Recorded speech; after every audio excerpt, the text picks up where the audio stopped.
प्रकृति में कई ऐसे जानवर हैं जो अपने जीवन यापन के लिए अन्य जानवरों पर निर्भर रहते हैं।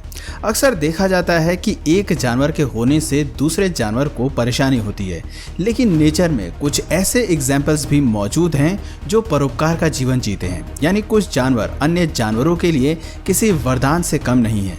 वो उन्हें रहने की जगह और भोजन प्रदान करते हैं और बदले में किसी चीज़ की इच्छा नहीं रखते हैं। प्लेन्स मिन्योट्स केकड़ों की एक ऐसी खास प्रकार की प्रजाति होती है जो नॉर्थ अटलांटिक ओशन में पाई जाती है और इनकी लंबाई आमतौर पर 0.4 इंच तक होती है। ये केकड़े पानी में तैरने में सक्षम तो होते हैं, लेकिन केवल 45 मिनट तक ही पानी में तैर सकते हैं और पानी का तापमान 82 डिग्री फ़ारेनहाइट से अधिक नहीं होना चाहिए।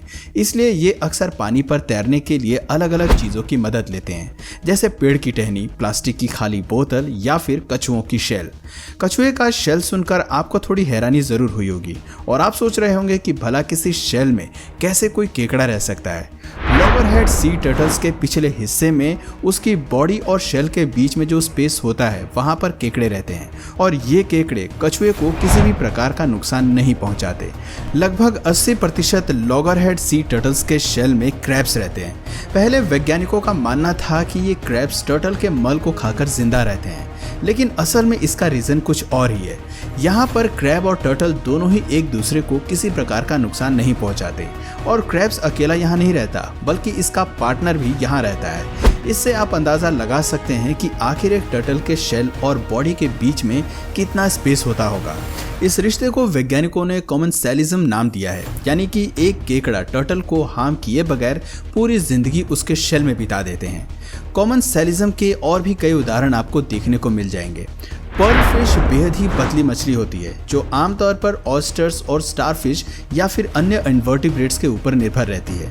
पर्ल फिश को कुकुम्बर फिश भी कहा जाता है क्योंकि ये सी कुकुम्बर के अंदर भी रहती है। आपको बता दें कि सी कुकुम्बर सब्जी नहीं होती, बल्कि एक प्रकार का मरीन एनिमल होता है। इसके एनस वाले हिस्से से पर्ल फिश बॉडी में प्रवेश कर जाती है और यहीं पर अपना डेरा डाल देती है। आमतौर पर एक समुद्री खीरे में केवल एक ही मछली रहती है या फिर इनकी संख्या 2 भी हो जाती है। लेकिन सन 1977 में रिसर्चर्स को एक सी कुकुम्बर के अंदर से 15 पर्ल फिश मिली थी। लेकिन दोस्तों, जब मछली समुद्री खीरे के अंदर रहती है तो उसे कैसा लगता होगा। सी कुकुम्बर के पास अपनी बात कहने का कोई तरीका नहीं होता, लेकिन यकीनन एक मछली के पेट में रहना उसे ज्यादा पसंद नहीं आता होगा, क्योंकि कई बार सी कुकुम्बर अपना एनएस ब्लॉक कर लेते हैं जिससे कोई मछली उनके अंदर प्रवेश न कर पाए। लेकिन पर्ल फिश एनएस के खुलने का इंतजार करती रहती है और तुरंत अंदर प्रवेश कर लेती है। इन मछलियों से बचने के लिए सी कुकुम्बर ने एक प्रकार का टॉक्सिन क्रिएट करना शुरू किया है, लेकिन इस जहर से भी पर्ल फिश को कुछ खास फर्क नहीं पड़ता क्योंकि इसके अंदर एक अच्छा इम्यून सिस्टम डेवलप हो गया है। ऑक्सपिकर्स पक्षी के बारे में भी जानकर आपको बहुत हैरानी होगी। ये एक जिराफ के आर्मपिट के पास रहती है और वहाँ मौजूद पैरासाइट्स को खाती है। जिराफ के अलावा ऑक्सपिकर्स बफेलोज, एलैंड्स और अन्य मैमल्स के बॉडी पर भी रहते हैं, लेकिन जिराफ इन्हें सबसे ज़्यादा पसंद होता है। लंबी लंबी टांगों के बीच में जिराफ के पेट के पास ऑक्सपिकर्स रहते हैं और बॉडी पर मौजूद पैरासाइट्स और अन्य कीटाणुओं को ये खा जाते हैं। अभी तक की स्टडी में ये पाया गया है कि जिराफ को इससे किसी भी प्रकार की परेशानी नहीं होती, लेकिन इस मामले में वैज्ञानिकों की रिसर्च लगातार जारी है। आमतौर पर ऑक्सपिकर्स रात के समय जिराफ के पेट पर आकर बैठ जाते हैं और रात भर यहीं पर बैठे रहते हैं। हैरानी की बात यह है कि इस तरह के पक्षी अधिकतर दिन के समय भोजन की तलाश में निकलते हैं, लेकिन ऑक्सपिकर्स रात को भोजन की तलाश करते हैं। कई बार एक जिराफ के ऊपर 6 ऑक्सपिकर्स भी बैठ जाते हैं और हर रोज भोजन के लिए ये एक नए जानवर की तलाश करते हैं।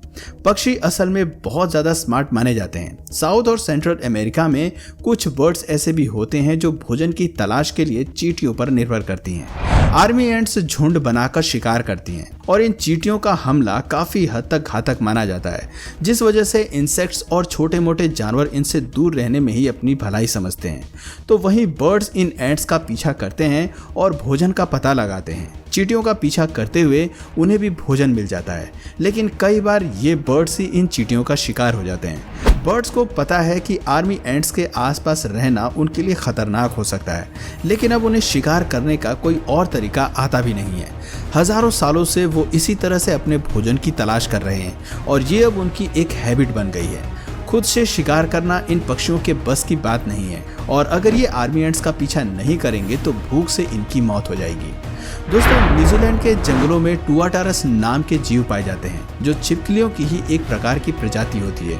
ये स्पीशीज खतरे का सामना कर रही हैं क्योंकि इन्हें रहने के लिए एक अनुकूल वातावरण चाहिए होता है। इनका तापमान 60 से 70 डिग्री फ़ारेनहाइट के बीच होना चाहिए और रात को इन्हें अपनी बॉडी को गर्म करने के लिए ऐसे ही स्थान की तलाश रहती है। ऐसे में ये फेरी ब्राउन्स के बनाए बरोज पर अटैक कर देते हैं और वहीं पर अपनी रात बिताते हैं। इन बरोज में काफ़ी गर्माई होती है और ख़ास बात यह है कि टुआटारस को इस बात से कोई फर्क नहीं पड़ता कि फेरी ब्राउन्स वास्तव में अपने इस घोंसले में मौजूद हैं या नहीं, और अगर फेरी ब्राउन्स पक्षी मौजूद होते हैं तो इससे टुआटारस को फ़ायदा होता है, उन्हें और ज़्यादा गर्माई मिल पाती है। टुआटारस को जितनी गर्माई मिलती है ये उनके लिए उतना ही अच्छा होता है। दिन के समय में ये ज़्यादा एक्टिव रहते हैं और ज़्यादा तेज़ी से ये रिप्रोड्यूस करते हैं। कॉमेंसलिज्म के कई सारे एग्जाम्पल्स अब तक हम आपको दे चुके हैं जहां पर एक जानवर को दूसरे जानवर से फायदा होता है और इसमें दोनों में से किसी को कोई नुकसान नहीं होता। आपने रुडयार्ड किपलिंग द्वारा लिखित द जंगल बुक किताब तो पढ़ी ही होगी या इसके बारे में जरूर सुना होगा। इसमें जैकल और टाइगर के बीच में एक रिश्ते को दिखाया जाता है और ये रिलेशनशिप भी कॉमेंसलिज्म ही होती है। इसमें जैकल टाइगर के आसपास घूमता रहता है लेकिन बहुत ज़्यादा पास नहीं जाता। वहीं टाइगर जैकल को देख लेता है लेकिन उस पर अटैक नहीं करता। टाइगर अन्य जानवरों पर भोजन के लिए अटैक करता है। शिकार करने के बाद टाइगर जानवर को खा लेते हैं और दूर खड़ा जैकल ये सब देख रहा होता है। कुछ देर में जब टाइगर का पेट भर जाता है तो जैकल वहां पहुंचता है और बचा हुआ मांस खाने लगता है। इससे जैकल को फ्री में मील मिल जाता है और टाइगर को इसमें कोई नुकसान नहीं होता। लेकिन टाइगर कभी भी जैकल पर अटैक नहीं करता, जो काफ़ी हैरानी की बात है। दोस्तों, मकड़ियों की अधिकांश प्रजातियां जाल बुनने के लिए अपने ग्लैंड्स का इस्तेमाल करती हैं, लेकिन साइटोड स्पाइडर अपने मुंह से जाल बुनती हैं। इनका जाल चिपचिपा तो होता ही है, साथ में जहरीला भी होता है।